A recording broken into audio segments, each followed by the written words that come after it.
Doctor Ambedkar ಅವತ್ತೇ ಹೇಳಿದ್ರು. ಪಾಕಿಸ್ತಾನ ಮಾಡೋಕ್ಕಿಂತ ಮುಂಚೆ ಡಾಕ್ಟರ್ ಅಂಬೇಡ್ಕರ್ ಬಹಳ ಸ್ಪಷ್ಟವಾಗಿ ಹೇಳಿದ್ರು. ನೆಹರೂಜಿ, ಗಾಂಧೀಜಿ, ಇನ್ಯಾರ್ಯಾರ ನಾಯಕರಿದ್ರು ಅವರೆಲ್ಲರೂ ಹೇಳಿದ್ರು, ನಾನು ಪಾಕಿಸ್ತಾನ ಒಪ್ಪೋದಿಲ್ಲ, ಪಾಕಿಸ್ತಾನ ಕೊಡಕ್ಕೆ ನಾನು ಒಪ್ಪೋದಿಲ್ಲ.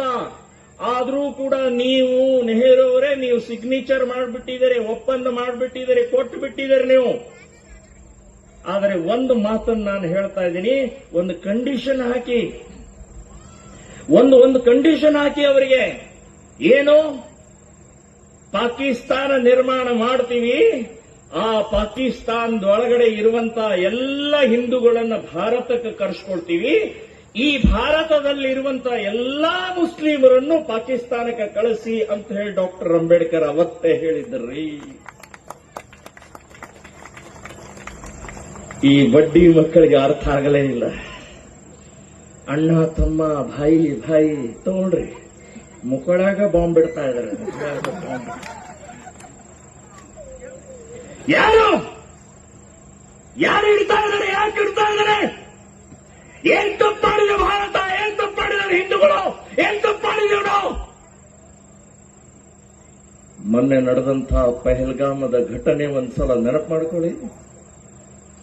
ಏಪ್ರಿಲ್ 22ನೇ ತಾರೀಕು ಗಂಡ ಹೆಂಡತಿ ಮಕ್ಕಳು ರಜೆ ಇದೆ ಅಂತ ಹೇಳಿ ಕರ್ನಾಟಕ, ಮಹಾರಾಷ್ಟ್ರ, ಗುಜರಾತ್ ಅಲ್ಲಿ ಇಲ್ಲಿ ಎಲ್ಲರೂ ಸಾವಿರಾರು ಜನ ಆ ಪಹಲ್ಗಾಮದ ದೃಶ್ಯ, ಕಾಶ್ಮೀರದ ದೃಶ್ಯ, ಸ್ವರ್ಗದ ದೃಶ್ಯದಲ್ಲಿ ಆನಂದವಾಗಿದ್ದಾರೆ. ಏನೂ ಪ್ರತಿಭಟನೆ, ಏನೂ ತಪ್ಪು ಅವರು ಏನು ಮಾಡಿಲ್ಲ.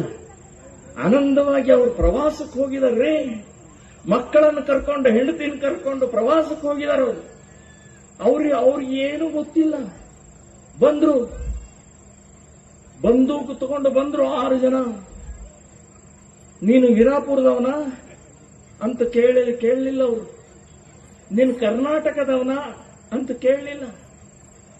ನೀನು ಗಾಣಿಗ್ಯಾರ, ನೀನು ಪಂಚಮಸಾಲಿನ, ನೀನು ಬ್ರಾಹ್ಮಣ, ನೀನು ದಲಿತ, ಇದು ಕೇಳಲಿಲ್ಲ.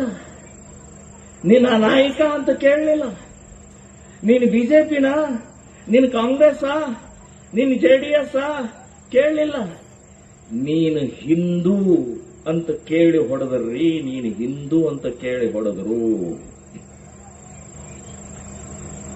ಬಂಧುಗಳೇ, 26 ಹೆಣಗಳು ಉರುಳಿದು ಹಿಂದೂ ಅಂತ ಹೇಳಿ ಹೊಡೆದು. ಇವನು ಹಿಂದೂ ಇದಾನೋ ಇಲ್ಲೋ ಅವನು ಬಾಯಿ ಬಿಡ್ತಾ ಇಲ್ಲ. ಕುರಾನ್ ಹೇಳು ಅಂತ ಹೇಳಿದ್ರು. ಒಬ್ಬ ಹೇಳದ ನಾನು ಮುಸ್ಲಿಂ ಅಂತ ಹೇಳಿದ ಕೂಡಲೇ ಕುರಾನಿನ ವಾಕ್ಯ ಹೇಳಪ್ಪ ಅಂತಂದ್ರು. ಅವನು